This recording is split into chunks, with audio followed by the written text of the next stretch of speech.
always tell them, I say, you know what? Go to the gym and train like you want to be Ronnie Coleman. I said, like you want to be the Arnold Schwarzenegger. I promise you it won't happen. I said, and if you do get too big, I'll tell you, you know what? You better cut back. But it'll never happen.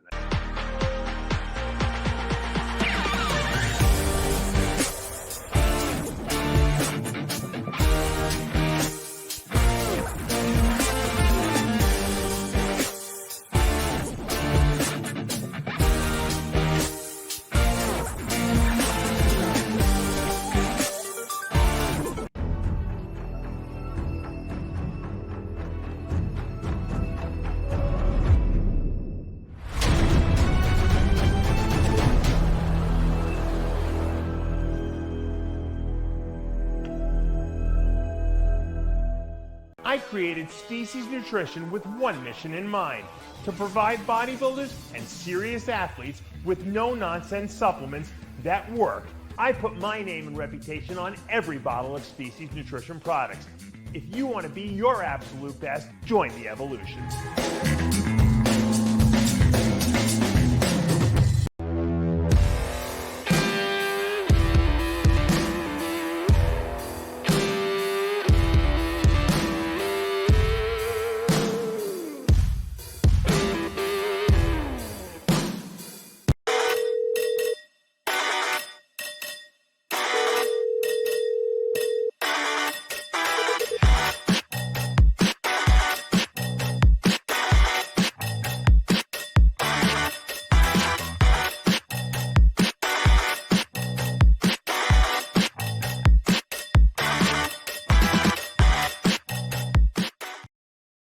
What would you recommend to add volume size to the upper chest? Incline press and incline dumbbell flies are great, but I've never been able to achieve that upper chest shelf. Is there a certain programming that seems to work best? Maybe I'm being too impatient and changing it up too soon. You know, I had that problem when I first got started on building upper chest. I had good shoulders, but I didn't have I was like shallow in here. And number one, I think guys try to go too wide. So you want to get about a shoulder, maybe a little wider than shoulder width when you're doing it. You want to, when you get on the incline bench, first of all, you don't want to get a bench that's too steep. A lot of guys use these benches. They're that's what the gym has. It's like 45 degrees. It's too much. At that point, I would almost go into like a power cage and use a bench and put it on maybe like a 30-degree angle. Like it almost should be almost flat, but just a little angled up, just so you're on an incline. Because first of all, no one has weak lower pecs. If you have weak lower pecs, it's because you have a gynecomastia and you probably just need them removed. The problem is the upper pecs are not big enough. So I try to do almost everything even with a slight incline on it. And the key is when you lay back on that bench, you got to keep your chest up, arched, and your lats back. And the problem is that when people get to a point where the weight gets too heavy, they start to do this and roll their shoulders forward and use their front delts just to squeeze the weight up. And that's a problem, because what you're doing is you're getting bad habits, and you're removing the upper pecs from using the movement, and you're starting to use your delts. And that's just normal because people just want to push as heavy a weight as they can up. You have to train yourself so that when you can't, in this position, bring the weight up anymore, you got to have a training partner give you a little help. And when your training partner has to give you so much help that you're not doing anything anymore, the set's over. So a lot of times I might do 4-rep sets, 3-rep sets. I stop as soon as my pecs no longer can do the movement, and I feel the need to have to cheat. If you do that on a regular basis, what will happen is you'll never cheat anymore, because you'll remove that bad habit that you have. And that's it. 90% of the people who can't build upper chest, that's the problem. They're not keeping their chest up high enough, or they're on a bench that has too steep of an incline, and they are too preoccupied with getting the weight up, no matter how they do it, to get 1 or 2 more reps. And what they're doing is they're basically learning bad technique. So you have to kind of almost like stop as soon as the pecs stop working. Even if you have to lighten the weight up a little bit, that's okay at first. You need to retrain yourself how you do it. Now, one of the other tricks I used to do is before I would train upper chest, let's say I had to do a cc of testosterone or something like that for a shot that day. I would I would put it into a 1 cc insulin pen, and I would actually put a half cc in this upper pec, upper inner, and half cc in this upper inner pec. Now, that little bit of testosterone is not making anything grow, okay, because I'm putting it locally there. What it's doing is it's swelling, it's causing an inflammation in that area. And what that does is when you're training, because it's inflamed, you can actually, your mind and your muscle are connected there better because you can feel the inflammation. I just felt it enabled me to squeeze that area better when I was training it, because it almost like it gave it a little volumization because of the inflammation in there. And I know a lot of people that have done that over the years and gotten good results from it. It worked really well for me. And actually, another thing that really helped my pec development was after I got my gynecomastia surgery, okay, you get a little bit of scar tissue here. Everything gets really tight in the pec area, and it just enables you to feel the pec more when you're contracting it too. So I felt those two things definitely did help as well. The gyno surgery and the upper inner pec injections just on the day, like right before you go to the gym to train it, seem to work really well. Sometimes the next day or later that day, you might get a little cramp. You might get some locking or cramping in that area, but I felt that, you know, it gave me a little edge to be able to learn to train those pecs. Once you start developing that area, it's a lot easier because you can feel it. But initially, it's very difficult, and you have to really maintain really good, ideal, pristine form. Any correlation between red meat and cholesterol levels? You know, people always thought that, you know, if you want to lower your LDL cholesterol, which is the bad cholesterol carriers, that you should eliminate like red meat and saturated fats. And I always thought that that was something wrong with that. I didn't see a correlation, you know, because of all the stuff I learned and read about in school, it always seemed like high cholesterol levels were number one genetically, kind of like there's a definite genetic component. But the second component is it seemed like at least from what I learned from Scott Connolly, that sugar was a way bigger, I guess, exacerbator of high cholesterol than anything. If you eat a lot of sugar, it for some reason causes your body to synthesize too much cholesterol. And that's really what they found. And even the American Heart Association a couple of years ago admitted that a diet high in saturated fat isn't a real, you know, cause and effect to raise LDL cholesterol. They said it was more carbohydrate based, believe it or not. I'm shocked they actually admitted that, but it is true. So eating red meat is not going to raise your LDL cholesterol. Eating sugar and a lot of carbs will. Now, if you're genetically predisposed, it seems like you can do anything and your LDL will be high. I have worked with people where we've made their diet impeccable. All fish, you know, anti-inflammatory type diet. I've put them on essential fatty acids like omega lyes, macadamia nut oil. We put them on a fiber, like my fiber product. These are all things that normally lower LDL cholesterol. And their cholesterol might go down 10 points, and they're still at like 270 for LDL. And you should be under 100. Okay. So, you know, the genetic component is something that we just don't know how to deal with. And a lot of times they just put you on like a statin, you know, like a Crestor or something like that. But in those situations, it might warrant it. And the way you can tell is you can go for a cardiac CT scan and see if you have any blockages. If you're starting to develop plaque formation, or you're starting to develop calcium in your coronary arteries at a young age, then you know, and you have high LDL cholesterol. And I'm going to do a video on LDL cholesterol because now, you know, most people have around 80 to 100. You know, that's average good, supposedly. But they're saying that with people, that they want to get people down to like 30 or 40 LDL, which is, I don't think I've ever seen anyone's. Mine was pretty low at one point, especially when I was running. It was never even close to that. So they're saying that that's the only safe level, which is what, you know, like a newborn baby would have, you know. So, you know, as far as lowering cholesterol, my suggestions, once again, a good essential fatty acid supplement like omega lyes, a good quality soluble fiber supplement like fiber lyes, absolutely. Monounsaturated fats coming from extra virgin olive oil, macadamia nut oil, avocado oil, a couple tablespoons of that a day. That will definitely help as well. And, you know, watch your sugar intake, eliminate sugar. And I'm telling you, the rest is not really as important as those factors. Now, if you ate red meat every single meal of the day, I mean, I can't imagine that that's good for you. Okay. It's an awful lot of saturated fat in your diet.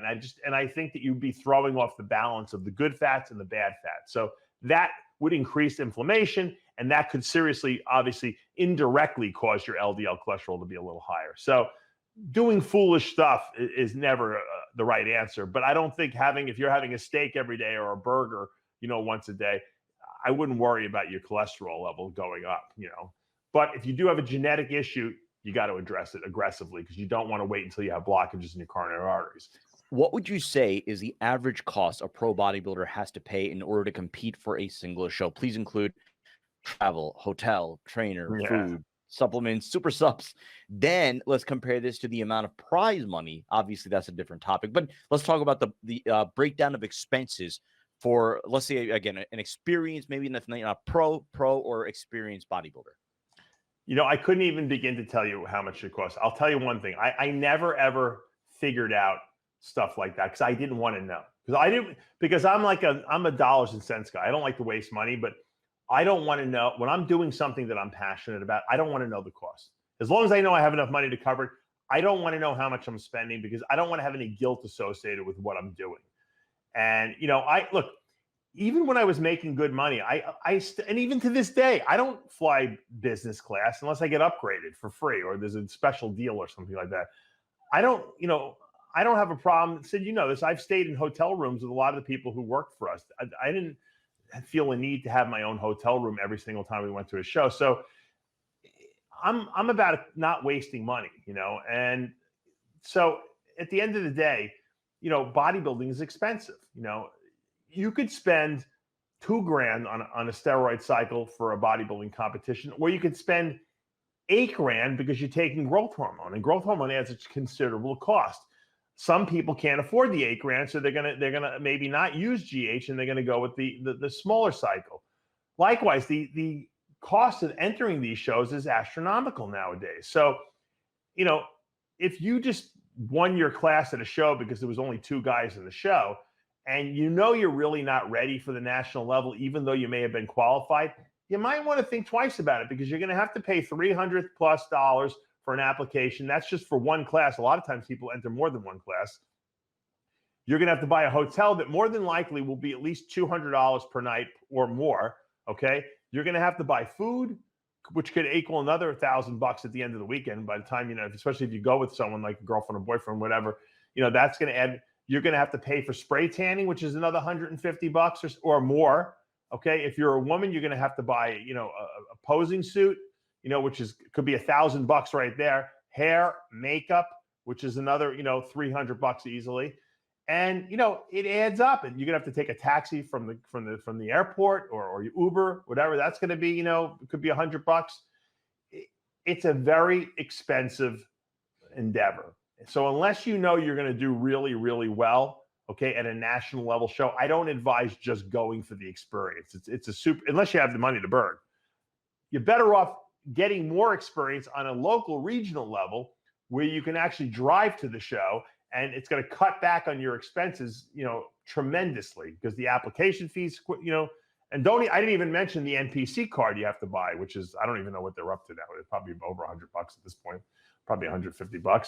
So there is a lot of expense, and I could never sit down and say this is how much it is for every single person, because everyone does different stuff. Everyone eats different. I know people that'll eat tuna every single meal, and then there's guys that like to go to the, Whole Foods and buy salmon, wild caught salmon and filet mignon, and that's going to cost, that could be $600 a week right there in food, if just because you're buying high end groceries. So it really depends, but you can economize. There's the ways of doing it. I remember watching Kai Green. If you ever watched the video I did with Kai Green when I was with Muscle Development, I know it's floating around YouTube someplace.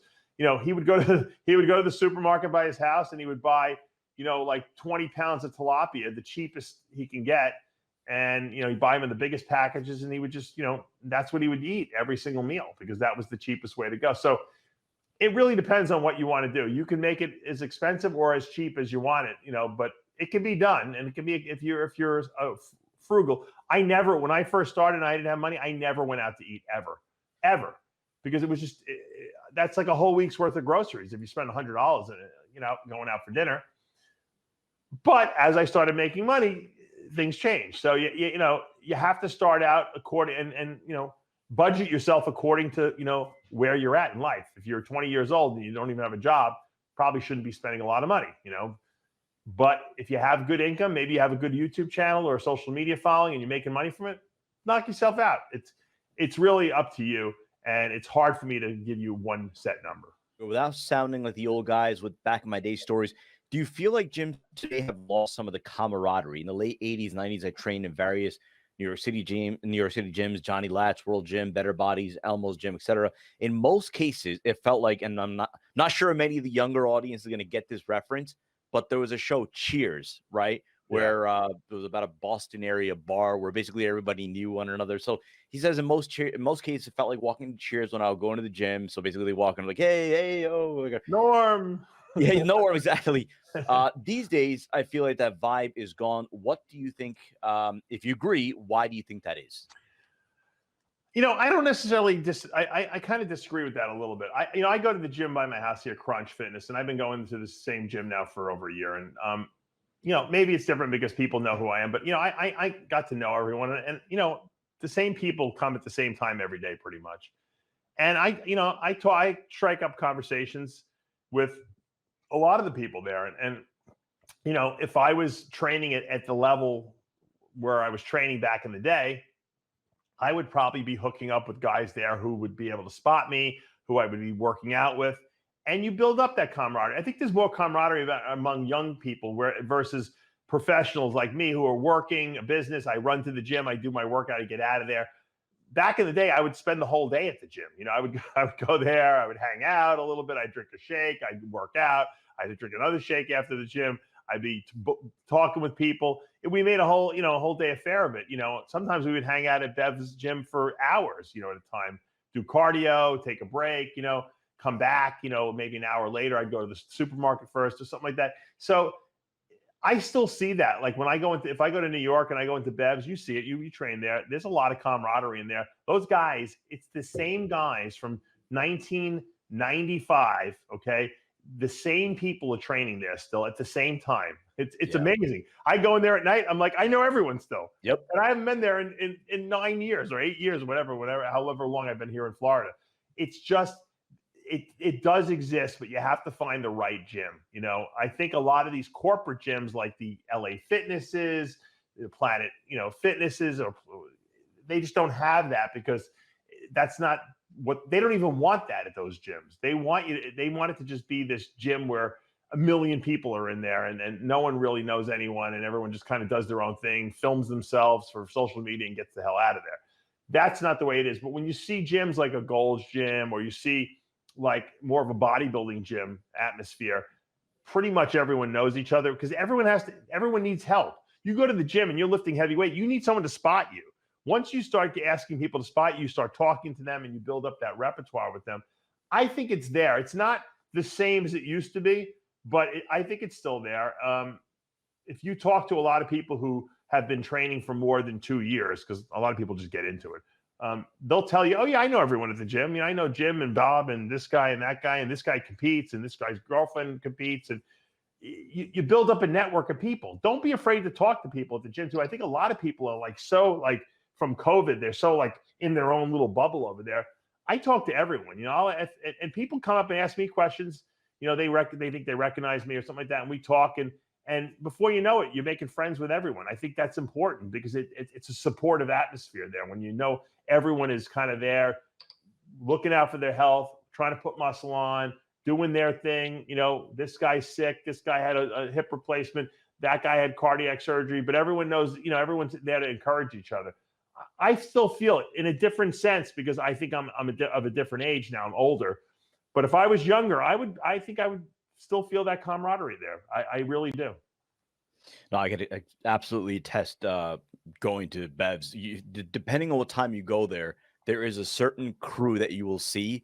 And you kind of know exactly who's going to be there at night. If I train it late at night or whatever, or if I go, in the morning after dropping my kid off, you know exactly who's going to be there. But it is really cool. But I think it is a bit of a mix as far as, obviously cultures like that. And cultures like some of the more corporate gyms where maybe it is a little bit impersonal. But I think, you know, again, if you are looking for that hardcore bodybuilding vibe, you will find that, and you will find the camaraderie as well. I don't think that has gone away. I mean, go to Flex Lewis's gym or Yeah, Iris exactly. and Hiday's gym. I guarantee Yeah. you'll feel that camaraderie there. There's no doubt about that. 100%. I'm sure I'm late in this one. It's a topic I'm sure you've covered 100 times. I see this all over YouTube, Twitter, Instagram, wherever. There is a dangerous idea that a lot of people still believe that all someone has to do is take gear and they will clearly be the biggest or one of the biggest guys around. I've tried to warn these people time and time again. They laugh at me. I tell them, if you are not genetically gifted in the first place, gear is not going to make you a champion. They laugh at that notion. I promise these people there's a guy at whatever gym you work out at anywhere in the world who takes 10 times the amount of gear that pros use and look like nothing. Once again, they laugh. So again, your response to that notion, to those who believe that all you really need to do is inject and you will be up on that Olympia stage. Yeah. Again, it's like the girl who doesn't want to get too big at the gym. And I always tell them, I say, you know what? Go to the gym and train like you want to be Ronnie Coleman. I said, like you want to be the Arnold Schwarzenegger. I promise you it won't happen. I said, and if you do get too big, I'll tell you, you know what? You better cut back. But it'll never happen. I said, so yeah, people just assume that, you know what, if I take steroids, I'm going to blow up like 30 pounds of muscle in 6 weeks. And it's, you know, that just, and then when they take it, they get so disappointed because they don't even make any improvements. And they can't figure out why. It's because their diet is not good. Their training is not good. You know, I had this conversation. I was in the locker room today. And a real big bodybuilder guy who's I know from the gym. He had moved back to Texas. He was here visiting, and he was introducing some of the younger guys to me in the gym. And they didn't even know. Ironically, they didn't even know who RXMuscle was, or who I was, which is amazing. And once I showed them, they were all like, "Oh my God, this is a great channel! I can't wait to start watching it and following." So young kids don't necessarily know where to go, but you know, we were debating, you know, whether the gym itself, okay, why the bodybuilders were better in the 90s and early 2000s than they are now. And I said, you know, they're really not better. I said, I think they were more focused back then. And what I mean by that is that when you went into a gym in the 90s, there was no distractions because there was no social media. The only place that you could find out about anything about a bodybuilder would be a bodybuilding magazine. There was nothing else. There was nothing.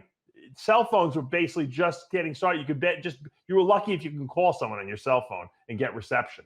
Okay, that's how. So when you went to the gym, there was nothing to do there. You know, you went there to train, and that's it. There was nothing. You listened to the music they were playing. That's about it. Or if they were playing a bodybuilding video on one of the VCRs that they had there, you would watch that. So there was no distractions. Nowadays, when guys come to the gym, they have to film themselves. They got to get social media content. And you know what? I don't blame them, because if I had social media back in the 90s when I was at my biggest, I probably would have had, you know, 3-4 million followers, and I would have felt obligated to get content every time I went to the gym as well. I would be telling people to film me while I'm training. And you know what? Maybe I would have been distracted. Maybe I wouldn't have trained as intensely. Maybe I would have said, oh, I'm making good money on social media. I got, you know, because I'm a freaky, you know, 300-pound bodybuilder, and I got, you know, 2 million, you know, people subscribe to my YouTube channel, and I get a check that's bigger than any supplement company can give me. But back then, the only way you can actually make money was if a supplement company sponsored you. And supplement companies sponsored everyone back then, because the only way that the supplement company could be noticed would be to have an ad in the magazine, because there was no online.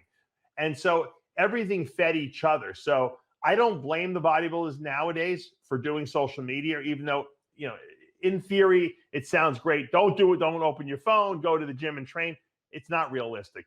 These guys are making big money from the YouTube channels, from their Instagrams, from all their social media followers, and all the coaching they're doing. They have to do, that's their job nowadays. There is no supplement company sponsors. Maybe 1 or 2 people have a contract. Most people do not, and they have to make their money the old-fashioned way, hard work. And so I don't blame this generation at all.